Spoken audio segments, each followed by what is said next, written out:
jangan pernah mencoba untuk menolong Tuhan. Izinkan Tuhan bekerja menurut cara dan waktunya.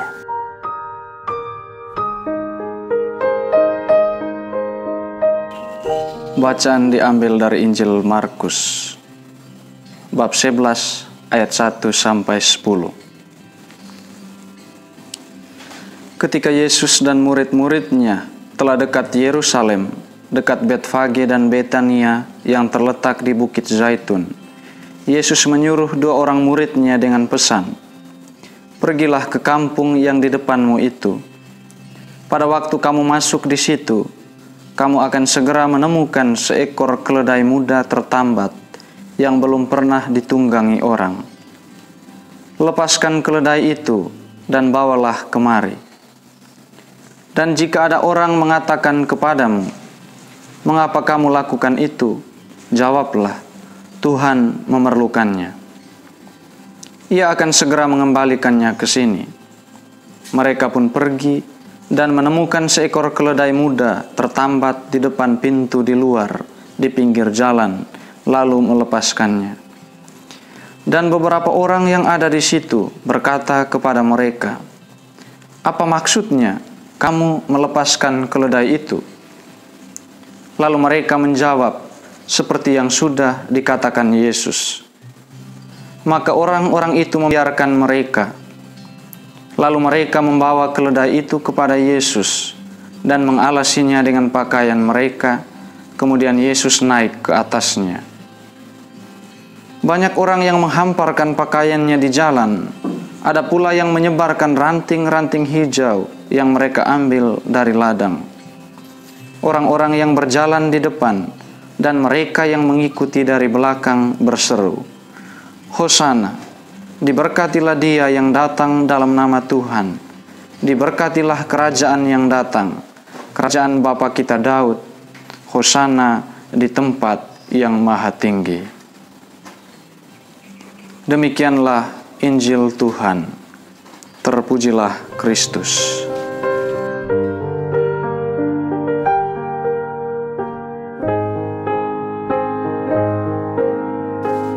Saudara-saudari, sahabat-sahabat Tuhan di mana saja Anda berada, selamat bertemu kembali dalam mimbar Aroma Sabda.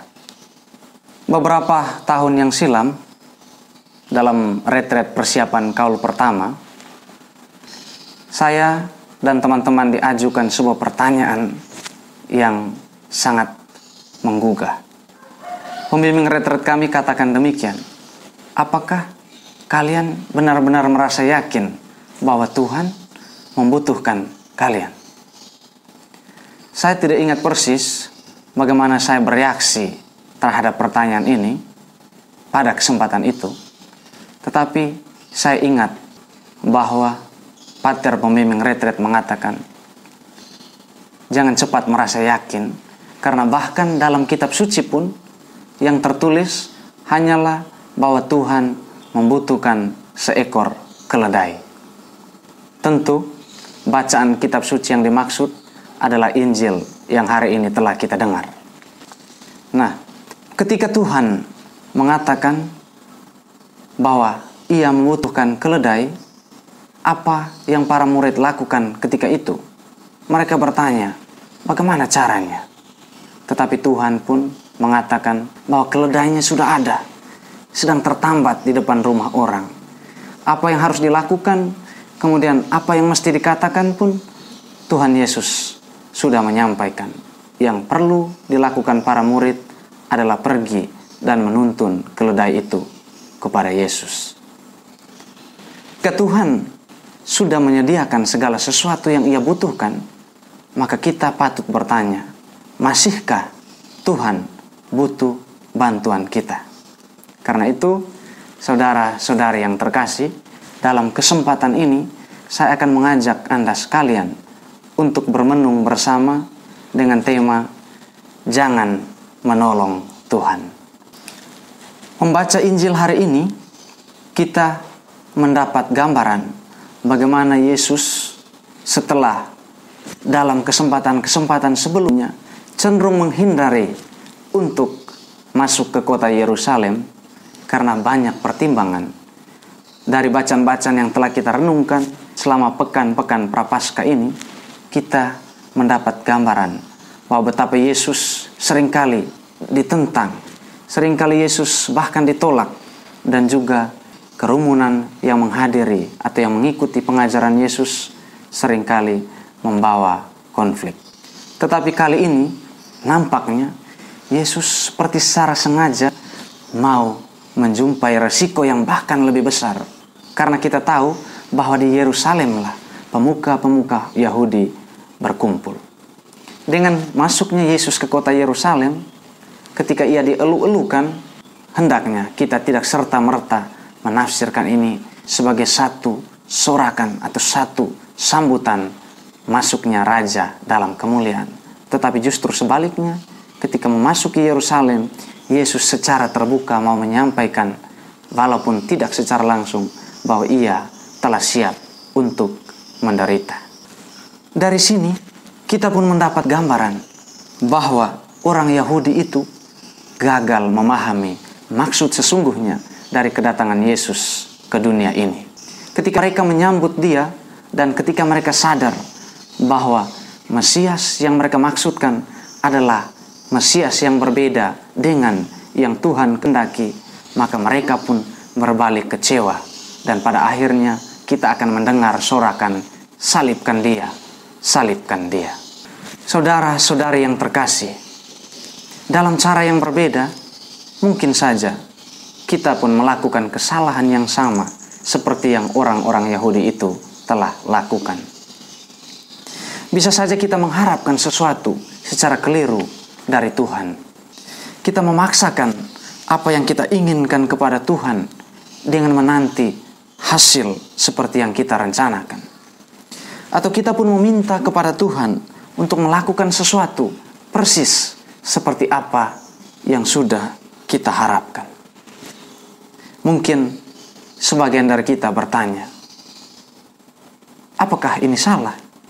Bukankah Tuhan sendiri yang mengingatkan untuk senantiasa mencari, untuk senantiasa mengetuk, dan untuk senantiasa meminta dengan penuh keyakinan? Benar, tetapi meskipun demikian, berilah Tuhan kesempatan dan waktu yang tepat untuk dapat melaksanakan kehendak-Nya.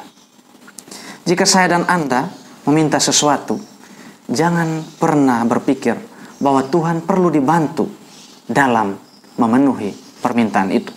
Ada orang yang menyerahkan pergulatan hidupnya kepada Tuhan, tetapi ia masih ikut campur mengutak-atik persoalan yang ada.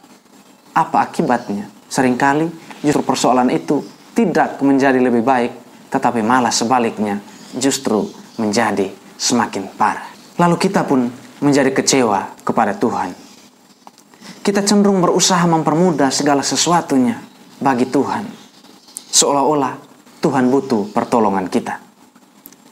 Seringkali justru dalam hal ini, campur tangan kitalah yang akan menggagalkan rencana Tuhan atas hidup kita. Berhadapan dengan situasi inilah, Santa Teresa dari Avila menasihati kita.